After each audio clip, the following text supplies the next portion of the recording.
Good morning, folks. It's been a while since I was on here. Thanks for tuning in. Hope you enjoy this. I've been busy. Had so much going on. I haven't had any time to devote to my projects lately. Wanted to work on it today, trying to put together a couple of videos, express a little bit of content that I've been wanting to work on. This one, Micro 9's. Real quick, P365 from Sig. Great pistol. When they first came out with it, I wanted one so bad because it fit all those little boxes of a great high capacity, tiny concealable, well-made 9mm pistol. They were super expensive. And I've had bad experiences with SIGs in the past. I know some of you hate that, but I owned a brand new P220 that wouldn't shoot anything but hardball. It had to be sent back to the factory, got it back. It was still not completely reliable. I got rid of it because I didn't trust it. As much as I wanted to like it, I didn't. So I've always been kind of turned off on those. But I really wanted the P365. Along came the Springfield Hellcat. I personally not a big fan of Springfield. The reasons I'm not a fan of Springfield are more political than the issues I had with the Sig. But regardless, I really didn't want one of those either. I've got a couple of small pistols that I carry for various reasons, but I kind of wanted to explore the market on the Micro 9, you know, especially for a specific purpose that I'm going to be using it for in the near future. I wanted something that was small and very concealable, but yet had the higher capacity that has now become status. So, you know, I kind of waited, didn't rush into buying anything. I noticed just about a month ago, they announced the release of the Ruger Max 9. And I was looking into that and I said, well, you know, I like Ruger. I'm not a huge fan of their automatic pistols. Their revolvers are second to none.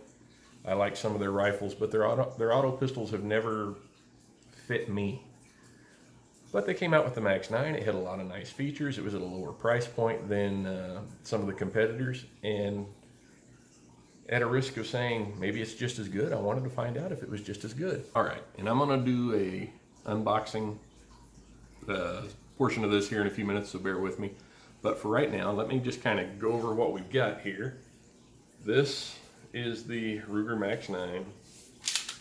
Through here, we don't have a magazine, and it is unloaded. All right, I just picked this one up a couple days ago. They weren't on the market until maybe a week, 10 days ago. I really wanted the Pro version that did not have the external safety, but you know, you gotta work with what you can get. A couple of the nice features that this has is it's got a fiber optic sight that's easy to pick up in the daytime, and it's backed up by a tritium source, which allows it to be seen in low light.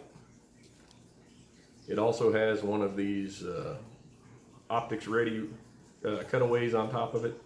For the purposes that I'm going to use this pistol for, I do not see me ever taking that off and mounting an optic on it. But if you wanted to, it's an option that's available.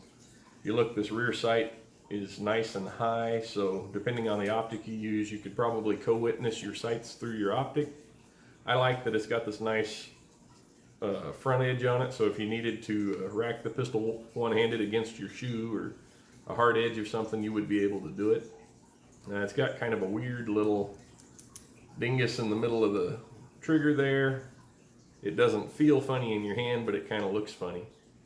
But regardless, size-wise, it's small. It's very small, but it's quite a bit larger than the P365. So let's compare what we have with the Ruger Max 9 to the Sig P365. What we have right here is the Sig P365. We've got an empty mag well, we have an empty chamber. Okay, the Sig P365 is slightly smaller than the Ruger Max 9. The Sig has a tritium and a day-glow sight on the front, and it has little tritium backup sights in the back also. I can tell you just from my personal initial pre-shooting perspective, I like the sights on the Ruger a little more. I don't particularly care for dot sights on the rear sight on a pistol this small. Okay, from a size standpoint, let's compare the two. You have the Ruger Max 9. You have the Sig P365. If you hold the Sig in front of the Ruger, you can see the Ruger on almost all sides of the Sig. Let me see, make sure y'all can see that. From a top view, you'll see the Ruger's about 1/4 of an inch longer. Turning it this way, you'll see that you can barely see the Sig behind there. The width profile is about the same. The overall size is similar. The Sig is smaller. The Sig feels a little better as far as being small goes, if that makes any sense. That I thought was kind of funny, and it pertains to this a little bit. April 2021, May of 2021, both magazines have the Ruger Max 9 as their cover story. Both of them are showing them with a optic mounted on it, so you can kind of see what that looks like. I will never mount an optic on mine. Okay, what's in the box? Ruger cardboard box. Open it up. The gun came in a plastic bag. You probably don't want to see that. You get one flush fit 10-round magazine. You get one extended 12-round magazine. You get one extra base plate that gives you a little pinky extension for your 10-round magazine. You get a tool to remove the plate that covers the optic mount. I've been told that these will twist off because of the red Loctite that they use on the screws. I cannot confirm or deny that. You get the mandatory lock that comes in the box. You get a loaded chamber or an empty chamber flag. And then you get the pistol. The box is garbage. I don't see why anybody would want to keep it, but by the way, there's also the manual and the warranty information in there. Okay, so real quick, I'll show you. 10-round magazine, flush fit, in my large hand. Nowhere to hang my pinky.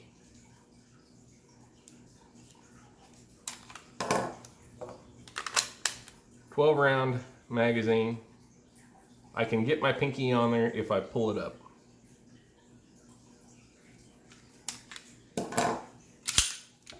Again, pistol's empty.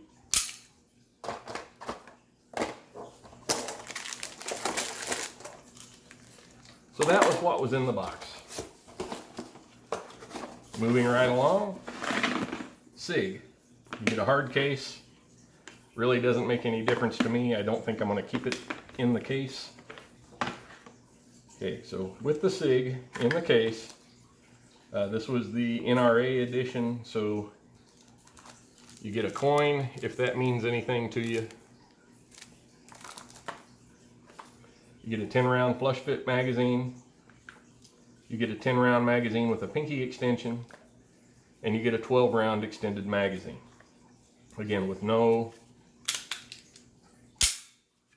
magazine in the gun, I can barely get my second finger on there, and I have nowhere to put my pinky. With a 10-round flush fit magazine, it gives me a little more purchase for my second finger, but again, my pinky is off in space. I have to tuck it underneath, and I have a difficult time doing that. With the magazine with the pinky extension, I can barely get my pinky some purchase on that magazine. With the 12-round extended magazine, I have plenty of room to land my pinky.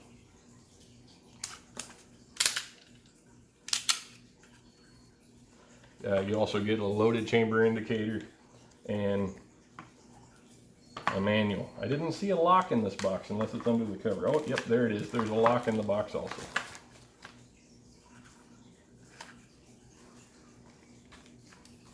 So that's what you get in the box with the Sig.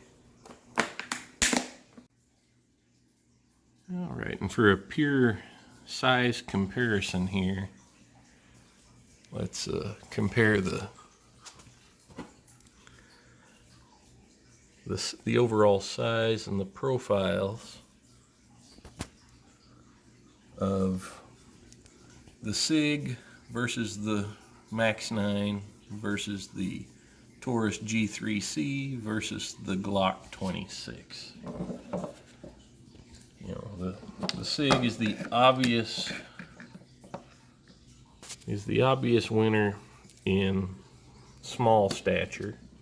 You know, if you're shooting for less is more.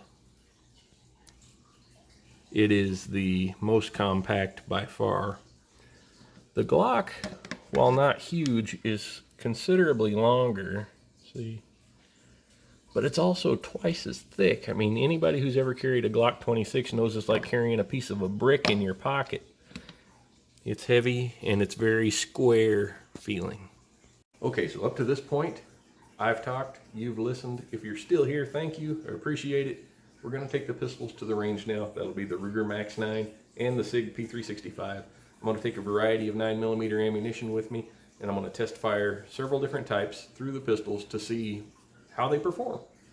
Keep in mind, ammunition's still in short supply, so I'm gonna be a little bit conservative with the amount that I shoot, but I hope you enjoy it. Alright, so I have the Ruger Max 9 loaded up with a 10-round magazine. The first 5 rounds are Federal 115 grain brass full metal jackets. The second 5 rounds are steel-cased Russian full metal jackets. It's usually about this time in the video where somebody will comment and say that I re-grip after each shot. I do that, so, you know, if you don't like that in the content, don't watch.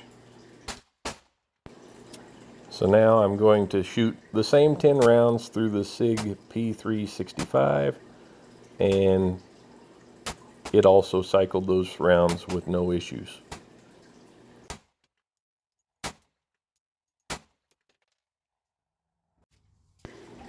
Okay, so now if you watch for the puff of smoke coming out of the barrel of this gun, there it is, you'll see that I'm shooting some hand loads. They're 115 grain truncated cones that have been powder coated, and the first 5 were sized, the second 5 were not sized, and I didn't notice any difference between the two. The Ruger Max 9 shot them all perfectly.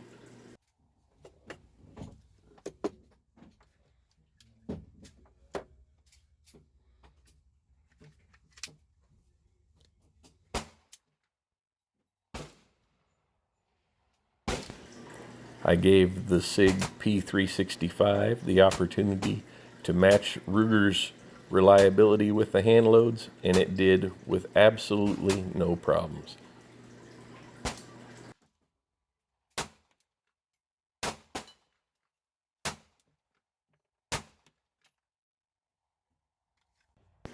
So when you hand a small pistol to a 14-year-old kid loaded with jacketed hollow point plus P ammo, it's kind of fun to watch them perform their limp wrist test.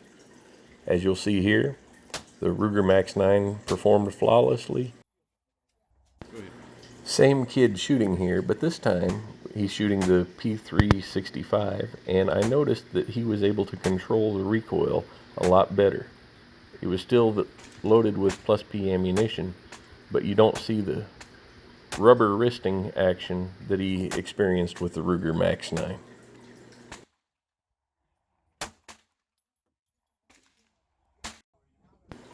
Here I was shooting the Ruger Max 9 loaded with 5 Spear Gold Dots, followed by 5 Liberty Civil Defense 2,000 foot per second 50 grain jacketed hollow point lead-free rounds, and you'll notice the difference in recoil as well as the occasional fireball from the civil defense rounds. The Sig P365 seemed to handle the recoil from the Liberty civil defense rounds a little better than the Ruger Max 9 did. The Spear Gold Dots were about the same between the two pistols.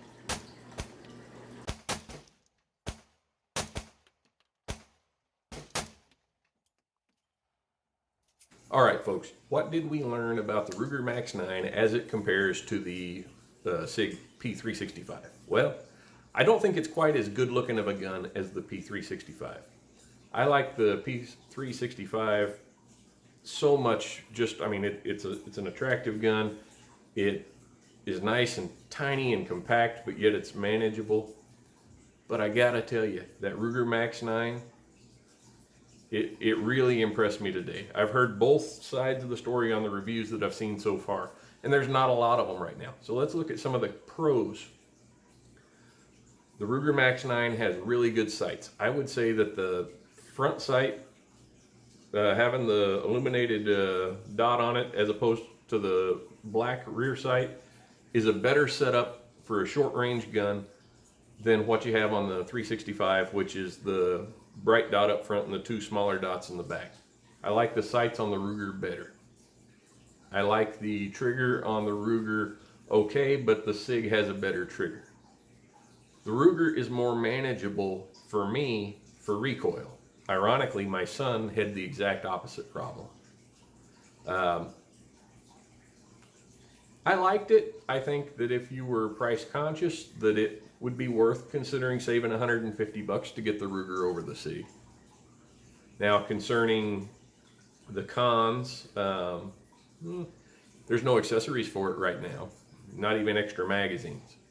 If you want a Kydex holster that's form-fitted for it, you're going to have to wait a while. I'm sure they're in the works, but they're not out yet. I went to 3 different stores looking, couldn't find one.